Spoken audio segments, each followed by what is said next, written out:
La revue de presse avec Fabrice Nguema.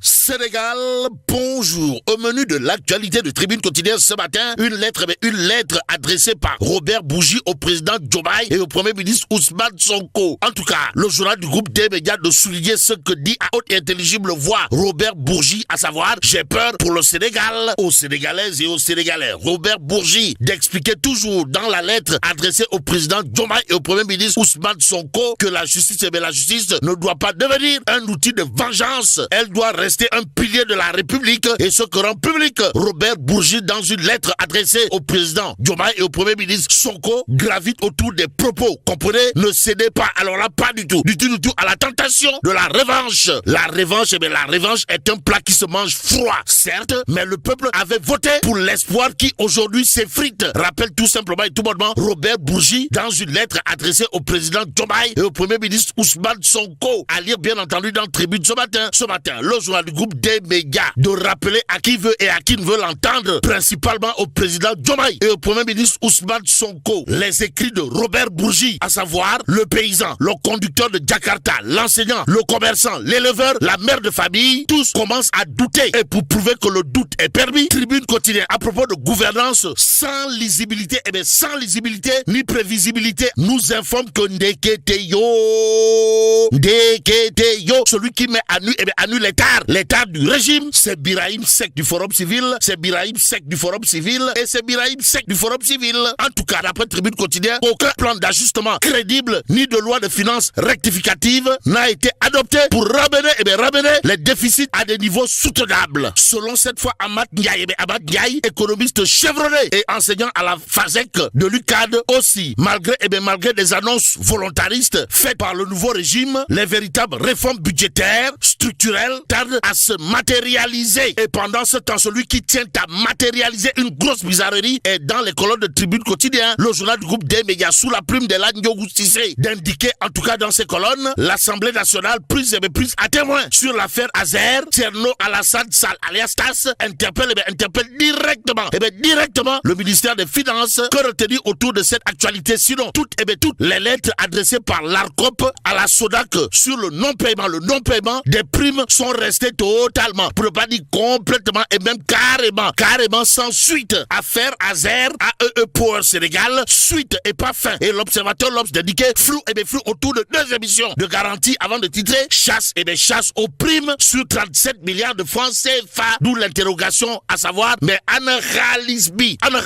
En tout cas, Thierno Alassane Sall, l'ombre d'un scandale à la lumière d'un marché. Voilà ce qu'elle est de retenir autour justement de la position magistrale, pour ne pas dire monumentale, du leader de la République des valeurs. Et pour donner une valeur à son combat, l'observateur L'Obs de retenir ARCOP Sodac, le clash administratif sous fond de conflit électrique. Bon, vous semblez à chaque fois esquiver la question et traiter d'un sujet différent. Dixit l'ARCOP, nous livre l'observateur L'Obs dans le journal. Il est également question de la réplique de la Sodac à l'ARCOP, à savoir l'intérêt d'un tiers à remettre en cause une garantie qui en participe ne peut ni lui profiter ni lui nuire. En d'autres termes, ça sent le rouleau yamba. Le rouleau yamba entre l'ARCOP et la Sodac, si on en croit l'observateur L'Obs, même s'il est dit rouleau yamba, d'où gendarmerie.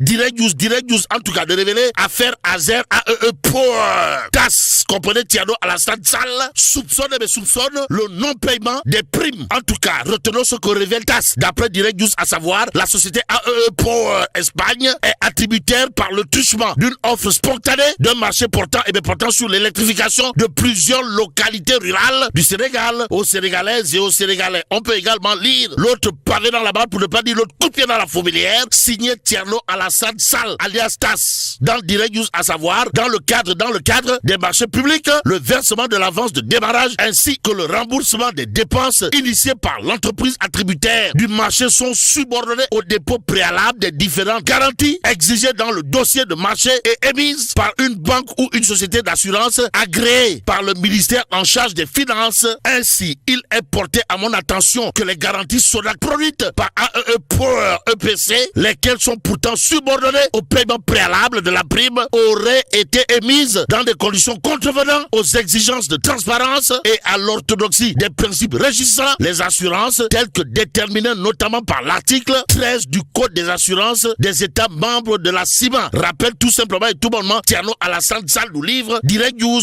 le journal d'ajouter en tout cas l'autre coup de pied dans la fourmilière pour ne pas dire l'autre Punkalima Mukuru Baïfal, l'autre Ngadima Mumbolde Bouride, signé TAS. Comprenez, cette situation avait fait l'objet d'une dénonciation de la part de la société AEE Power Sénégal auprès de l'ARCOP et d'autre part par la banque espagnole Santander qui a financé le marché susvisé. En tout cas, l'ARCOP saisi par la société AEE Power Sénégal d'une dénonciation en date du 25 juin 2024 a saisi la SODAC d'une correspondance en date du 12 juin 2024 par laquelle elle a demandé d'apporter dans les 72 heures suivant la réception de la dite lettre les preuves des paiements des primes à AEE Power EPC. Cependant, les primes ont-elles été payées intégralement? Interroge Direct News avant d'ajouter les dossiers réclamés par l'ARCOP ont-ils été émises à la dite agence de régulation? Des questions pour le moment sans réponse. Car cela détient le quotidien. Le quotidien d'indiquer à sa une Azer AEE Power EPC, dossier sous haute tension. Au tensiomètre de la rédaction du quotidien, le quotidien, on peut retenir la question orale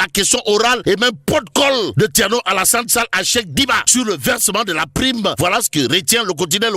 Le journal d'ajouter rencontre prochaine entre les responsables de la banque Santander et ceux de AEE Power EPC. Suffisant pour Réubi quotidien de révéler à sa une contrat Azer AEE Power. Thierno Alassane Sall veut racking tac, taf et Johnny. La lumière sur l'utilisation des fonds. En d'autres termes, analysme. Voilà ce que cherche à savoir, histoire de faire savoir Thierno Alassane Sall nous livre Réubi quotidien. Le journal en tout cas de retenir, le député révèle des garanties délivrées sans paiement des primes. Voilà box, on nous tente de dire. Que dire d'autre de cette actualité sinon ce que nous livre le Dakarois quotidien. À la une du journal, on peut lire affaire Azer, émission des garanties SODAC produites par AEE Power EPC aux antipodes des principes régissant les assurances. TAS, comprenez Thierno Alassane Sall remue le couteau dans la plaie en attendant de savoir mais qui a mis sel dans la mer ou encore qui a mis l'eau dans le coco. Passons à Wolf quotidien. Le journal de parler de hausse de 10% du prix du baril, histoire d'indiquer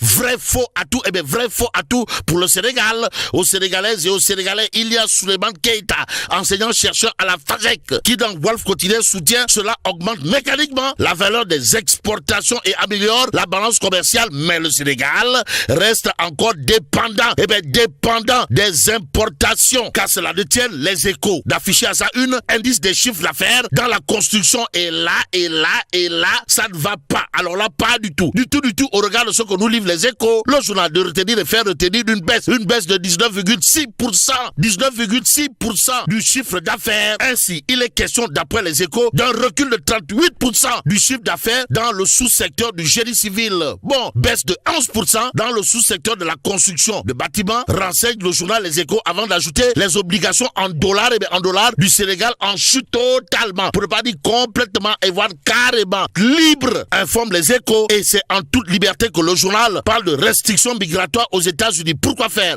Pour révéler que Trump menace de fermer les portes de l'Amérique aux Sénégalais.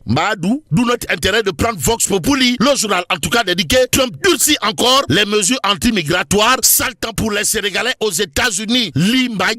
En tout cas, la vidéo virale de Cheikh Fall arrêté en plein tribunal informe bien entendu Vox Populi. Le journal en tout cas de nous renseigner de la réaction de gros calibre, de la réaction du ministre des Affaires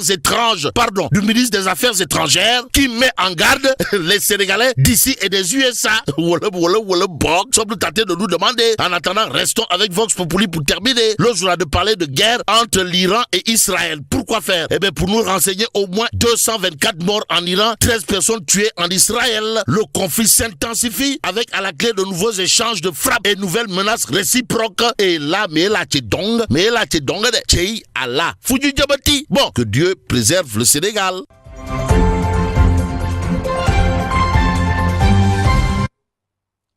Fabrice Nguema, merci beaucoup.